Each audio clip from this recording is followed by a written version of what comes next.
Son of Man comes in his glory, and all the angels with him. Then he will sit on his glorious throne.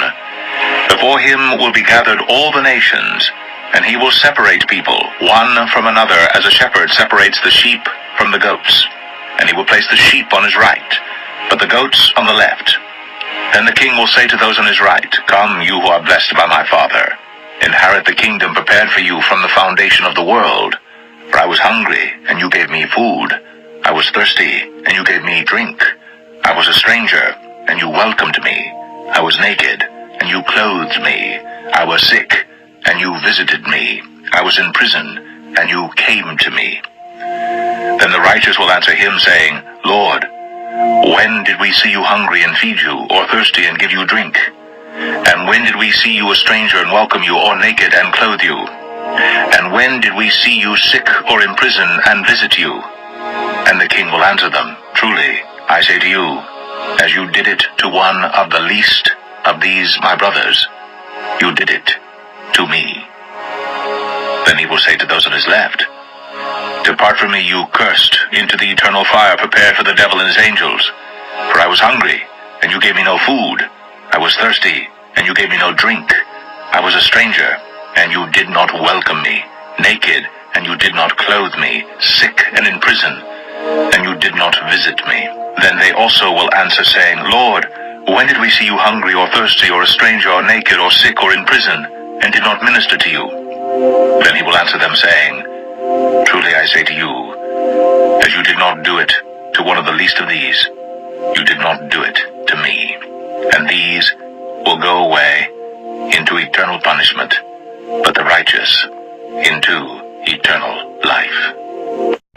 Then Jesus said to the crowds and to his disciples, "The scribes and the Pharisees sit on Moses' seat, so practice and observe whatever they tell you, but not what they do.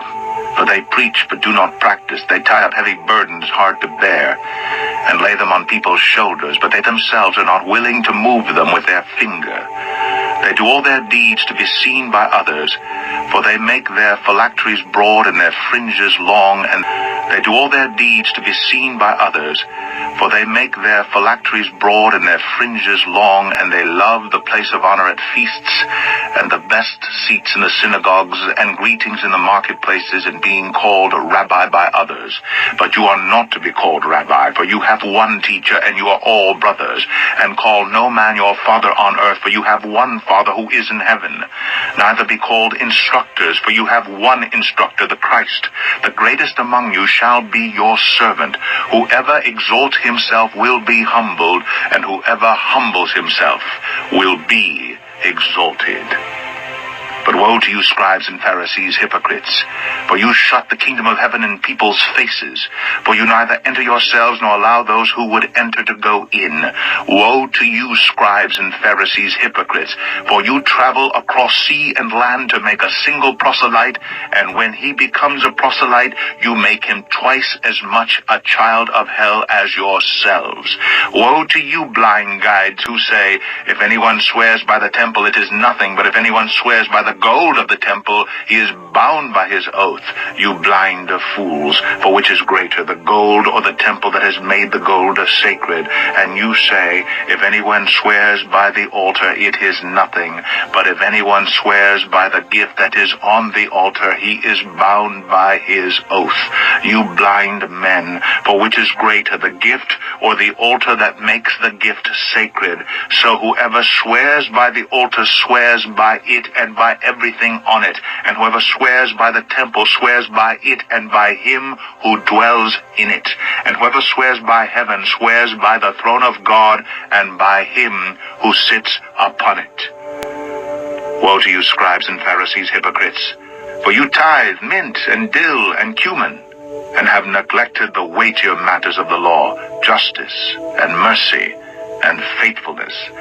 These you ought to have done without neglecting the others. You blind guides, straining out a gnat and swallowing a camel. Woe to you, scribes and Pharisees, hypocrites, for you clean the outside of the cup and the plate, but inside they are full of greed and self-indulgence. You blind Pharisee, first clean the inside of the cup and the plate, that the outside also may be clean. Woe to you, scribes and Pharisees, hypocrites, for you are like whitewashed tombs, which outwardly appear beautiful, but within are full of dead people's bones and all uncleanness. For you are like whitewashed tombs, which outwardly appear beautiful, but within are full of dead people's bones and all uncleanness. So you also outwardly appear righteous to others, but within you are full of hypocrisy and lawlessness.